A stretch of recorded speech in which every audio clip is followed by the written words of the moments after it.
तो आज हम देखेंगे उत्तर प्रदेश में इंफॉर्मेशन कमीशन यानी सूचना आयोग, राज्य सूचना आयोग उत्तर प्रदेश। तो सर्वप्रथम सन 2005 में एक अधिनियम पारित होता है, उसका नाम था सूचना अधिकार अधिनियम 2005। तो केंद्र सरकार द्वारा एक सूचना अधिकार अधिनियम 2005 में पारित किया जाता है और इसी के तहत उत्तर प्रदेश में एक राज्य सूचना आयोग का गठन होता है। तो किस अधिनियम के तहत राज्य सूचना आयोग का गठन होता है?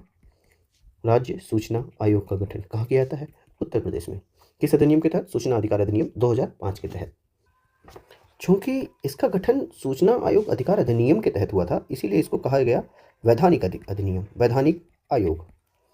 तो आप जानते हैं कि किसी भी आयोग को वैधानिक आयोग कब कहा जाएगा या वैधानिक निकाय या बॉडी कब कहा जाएगा? जब उसकी स्थापना किसी एक्ट के माध्यम से हो, यानी अधिनियम के माध्यम से हो। कोई विधानसभा या विधायिका जब कोई अधिनियम पारित करके और बोले कि हम इस बॉडी की स्थापना करना चाहते हैं, तो उस अधिनियम को कहा जाएगा, उस बॉडी को कहा जाएगा वैधानिक निकाय। ठीक, 3 तरीके के निकाय होते हैं। एक होता है संवैधानिक निकाय, संवैधानिक तो ऐसे निकाय जिनकी स्थापना संविधान में ही लिखा गया है, जैसे सूचना आयोग, सुप्रीम कोर्ट, राष्ट्रपति, उपराष्ट्रपति, राज्यपाल, ये सब संवैधानिक निकाय हैं। ठीक है, लोक सेवा आयोग। लेकिन कुछ होते हैं वैधानिक निकाय, वैधानिक निकाय। और वैधानिक निकाय वो होते हैं जिनको संविधान में नहीं बल्कि विधानमंडल या विधायिका द्वारा, केंद्र की संसद या उत्तर प्रदेश की विधानमंडल द्वारा अधिनियम पारित करके उनकी स्थापना की जाती है। और तीसरे होते हैं, इनको बोला जाता है कार्यकारी निकाय, कार्यकारी बॉडी। और कार्यकारी बॉडी वो होते हैं जिसको मंत्रिपरिषद यानी कैबिनेट, मिनिस्ट्री के आदेश से या राष्ट्रपति या राज्यपाल के कार्यकारी आदेश से, जैसे राष्ट्रपति है केंद्र में और यहाँ पे राज्यपाल है, इसके कार्यकारी आदेश से जिन विभागों की स्थापना होती है उनको कार्यकारी निकाय कहते हैं। और कार्यकारी निकाय का सबसे मुख्य उदाहरण क्या है? नीति आयोग। और इसके पहले क्या था? योजना आयोग। तो योजना आयोग चूंकि कार्यकारी निकाय था, इसीलिए उसको भंग करके, एक कार्यकारी आदेश के माध्यम से उसको भंग करके नीति आयोग बना दिया गया। ठीक, तो राज्य सूचना आयोग जो उत्तर प्रदेश में स्थापित किया गया, ये एक वैधानिक निकाय था या वैधानिक आयोग था। ठीक, विधान से, जिसका जन्म हो विधान से। और विधान क्या था? ये। अभी क्या है, इसका कार्य क्या था? तो कार्य था जनता की शिकायत, जो भी शिकायत करे, शिकायत या अपीलों की सुनवाई करना। अब आप अगर जनता हैं तो कौन सी शिकायत या अपील राज्य सूचना आयोग में जाके कर सकते हैं? तो अगर आप किसी सरकारी कर्मचारी या अधिकारी से कोई जानकारी मांगते हैं और वो जानकारी आपको 30 दिनों में नहीं मिलती है, या आपको लगता है या तो 30 दिनों में नहीं मिले, या तो आपको लगता है जो भी जानकारी मिली है वो भ्रामक है या गलत है, आप इसकी शिकायत राज्य सूचना आयोग को जाके दे सकते हैं। तो ऐसी शिकायतें या ऐसी अपील राज्य सूचना आयोग के पास आप जाके दे सकते हैं और राज्य सूचना आयोग उसकी जांच करेगा। अब देख लेते हैं इसका गठन कब हुआ। तो अधिनियम जब 2005 में पारित हुआ तो गठन भी 2005 में हुआ होगा। तो 14 सितंबर 2005 को इसका गठन हुआ। कहाँ पे गठन हुआ? तो गोमती नगर, लखनऊ में। वैसे भी केंद्र राज्य प्रदेश की राजधानी लखनऊ ही है, तो ये सब जितने भी आयोग गठित होंगे वो मुख्यतः लखनऊ में ही गठित होंगे। अब छठे नंबर पे हम देखते हैं कि ये जो राज्य सूचना आयोग था, राज्य सूचना आयोग था, इसमें कौन कौन है? तो कहा गया कि एक तो मुख्य सूचना आयुक्त होगा। क्या होगा? राज्य मुख्य सूचना आयुक्त। और इसके साथ साथ अधिकतम 10 सदस्य होंगे। कितने होंगे? 10 सदस्य होंगे। उनको कहा जाएगा राज्य सूचना आयुक्त। तो एक मुख्य होगा सूचना आयुक्त और बाकी सब 10 सूचना आयुक्त होंगे। ठीक, यानी कि गठन में राज्य सूचना आयोग में कौन कौन होगा? एक तो मुखिया होगा, मुख्य सूचना आयुक्त, और दूसरे 10 राज्य सूचना आयुक्त होंगे। अब इनकी नियुक्ति के बारे में याद रखिएगा कि इनकी नियुक्ति करता कौन है। तो राज्य में किसी की भी नियुक्ति हो, जो भी संवैधानिक या वैधानिक पद होते हैं, उनकी नियुक्ति राज्यपाल करेगा, इसमें कोई शक नहीं है। तो ये आपको याद ही नहीं करना होता। याद क्या करना है कि राज्यपाल स्वयं से नियुक्ति करेगा या किसी के परामर्श से? तो बोला गया है 3 लोगों से परामर्श लेगा। पहले कौन? वहाँ के मुख्यमंत्री अर्थात चीफ मिनिस्टर, सीएम से। और दूसरा कौन होगा उस सलाहकारी निकाय में? दूसरा होगा विधानसभा का विपक्ष नेता। विपक्ष के जो नेता होंगे, नेता विपक्ष जो होंगे, जो इस समय माता प्रसाद पांडे जी हैं, तो वो भी होंगे। और तीसरा होगा कोई मंत्री जो सीएम सीएम द्वारा नियुक्त किया गया हो। ठीक है, तो 3 लोगों एक बॉडी बनाएंगे, इसमें सीएम होगा और विपक्ष का नेता होगा और एक मंत्री होगा। ये तीनों लोग मिलकर डिसाइड करेंगे कि एक राज्य सूचना आयुक्त, राज्य सूचना मुख्य राज्य सूचना आयुक्त हो, ये फलाने ABC को राज्य सूचना आयुक्त घोषित करो, और उन्हीं की नियुक्ति सिफारिश के तौर पर राज्यपाल को भेज देंगे। राज्यपाल अपनी साइन और मुहर से उनको मुख्य राज्य सूचना आयुक्त बना देंगे, और ये हेड करेंगे क्या, ये हेड करेंगे राज्य सूचना आयोग को। अब इनका कार्यकाल देख लेते हैं, कार्यकाल का क्या है। तो 2019 में संशोधन करके इनका कार्यकाल जो बना दिया गया वो 3 वर्ष, 3 इयर्स या 65 वर्ष, जो भी पहले प्राप्त हो। अगर वो पहले 3 साल के हो जाते हैं, 3 साल उनको कार्यकाल होते होते हो जाता है तो वो भी रिटायर कर दिए जाएंगे, और अगर 3 साल कार्यकाल पूरा नहीं भी होता है और वो 65 वर्ष के हो जाते हैं तो भी वो रिटायर कर दिए जाएंगे। यानी सूचना आयुक्त का कार्यकाल 65 वर्ष का होता है या 3 साल अधिकतम। और एक फैक्ट इनके बारे में है कि इनकी पुनर्नियुक्ति नहीं हो सकती, अर्थात जो भी एक बार सूचना आयुक्त बन गया, मुख्य सूचना आयुक्त बन गया, वो अपनी सेम पोस्ट पर दोबारा, मतलब 3 साल का टेन्योर पूरा हो चुका, दोबारा सेम पोस्ट पर दोबारा नहीं आ सकता, उसकी नियुक्ति नहीं की जा सकती, ये पुनर्नियुक्ति के योग्य नहीं होते। अभी क्या है कि इस राज्य सूचना आयोग के पास शक्तियां क्या क्या होती हैं।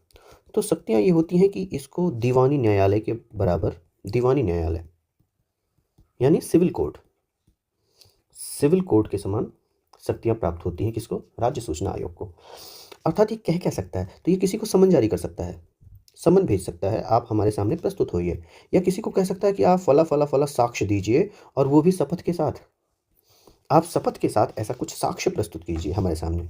या कह सकता है कि आप कोई दस्तावेज या डॉक्यूमेंट आप मेरे सामने प्रस्तुत कीजिए। तो ये सब सिविल न्यायालय के समान राज्य सूचना आयोग को शक्तियां प्राप्त होती हैं।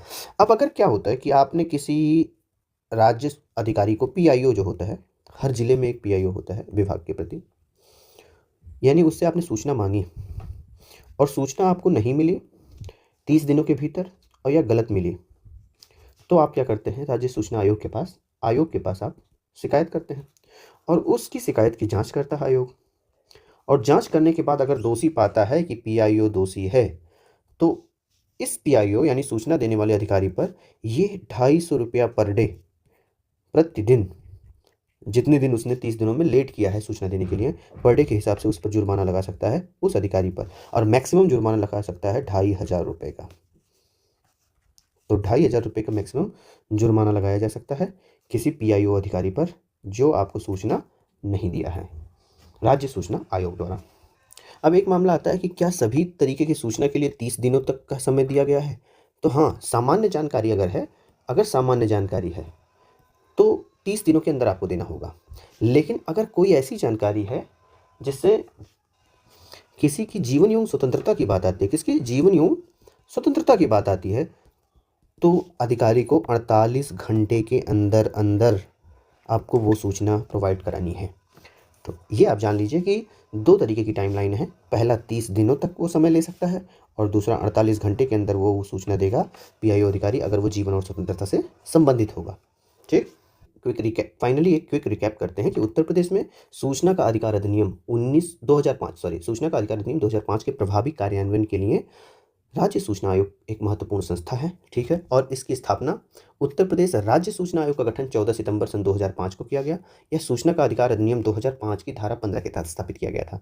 तो कौन सा अधिनियम, सूचना का अधिकार अधिनियम 2005, और इसीलिए इस अधिनियम के तहत गठित किया गया, इसीलिए इसको कहा जाएगा स्टैट्यूटरी बॉडी या सांविधिक निकाय। इसका मुख्य कार्य उन लोगों की शिकायतों की और अपीलों की सुनवाई करना है जिन्हें सरकारी विभागों से मांगी गई जानकारी समय पर नहीं मिलती है। तो आयोग की संरचना क्या है, तो इसमें एक मुख्य सूचना आयुक्त होगा, स्टेट चीफ इंफॉर्मेशन कमिश्नर, और अधिकतम कितने, 10 राज्य सूचना आयुक्त होंगे, है ना। तो एक मुख्य सूचना आयुक्त और 10 मैक्सिमम सूचना आयुक्त होंगे। ठीक, इनकी नियुक्ति राज्यपाल द्वारा एक विशेष चयन समिति की सिफारिश पर की जाती है। इस चयन समिति में शामिल होते हैं कौन कौन, मुख्यमंत्री, विधानसभा में विपक्ष का नेता, और मुख्यमंत्री द्वारा नामित एक कैबिनेट मिनिस्टर। तो राज्यपाल करेगा, और किसकी अनुशंसा पर करेगा, किससे परामर्श लेके करेगा, तो एक CM हो गया, और CM द्वारा एक नामित मिनिस्टर हो गया, और एक विधानसभा का विपक्षी नेता हो गया, नेता विपक्ष। तो कार्यकाल और सेवा शर्तों में क्या किया है, तो RTI अधिनियम 2019 के बाद से संशोधन किया गया इसमें, मतलब RTI एक्ट 2005 का था, लेकिन इसमें संशोधन किया गया किसमें, सन 2019 में। और ये कहा गया कि मुख्य सूचना आयुक्त और अन्य आयुक्तों का कार्यकाल 3 वर्ष का होगा, ये पहले 5 वर्ष था, तो कोई ज़रूरत नहीं है रटने की। प्रेजेंट टाइम में 3 वर्ष है और अधिकतम उम्र सीमा 65 वर्ष तक हो सकती है।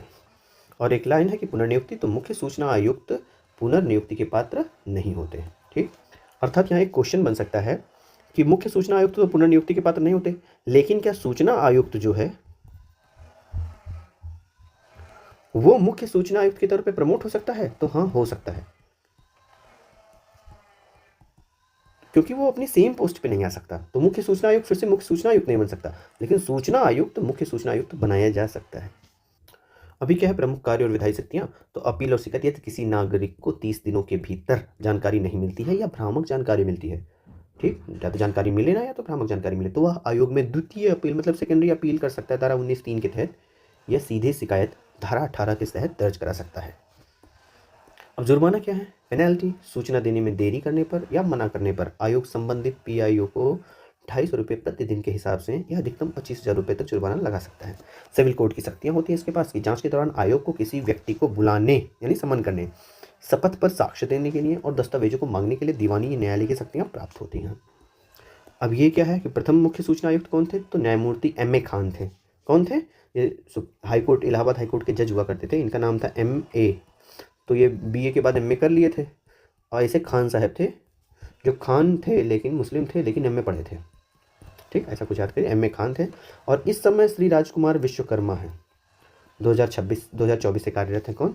राज के कुमार हैं और जाति से हैं विश्वकर्मा, मतलब जो बढ़ई लोहार ये सब जाति होती है, विश्वकर्मा लिखते हैं। ठीक है, उत्तर प्रदेश में। तो राजकुमार विश्वकर्मा जी इस समय क्या है? मुख्य सूचना आयुक्त हैं। इसका मुख्यालय नया भवन, गोमती नगर, लखनऊ में है। अभी राज्य सूचना आयोग ने एक डिजिटल पहल की है, तो उसका नाम है कैट्स, और Uttar Pradesh state information commission, CATS UPSIC, ये पोर्टल के माध्यम से आप ऑनलाइन अपील भी कर सकते हैं, शिकायत दर्ज करा सकते हैं, कुछ भी, मतलब इस किस पे? कैट्स, उत्तर Pradesh state information commission UPSIC के माध्यम से। ठीक है, तो ये किसका पोर्टल है? ये राज्य सूचना आयोग का पोर्टल। ये सूचना मांगने या प्राप्त करने की समय सीमा है, सामान्य मामलों में 30 दिन होती है, लेकिन अगर किसी के जीवन और स्वतंत्रता से जुड़ा मामला है, मतलब वो मरने वाला है या उसको मृत्युदंड होने वाला है, ऐसे साक्ष्य अगर वो मांग रहा है, तो 48 घंटे में आपको देना होगा। और सहायक लोक सूचना अधिकारी अगर वो दे रहा है तो 5 दिन और ले सकता है।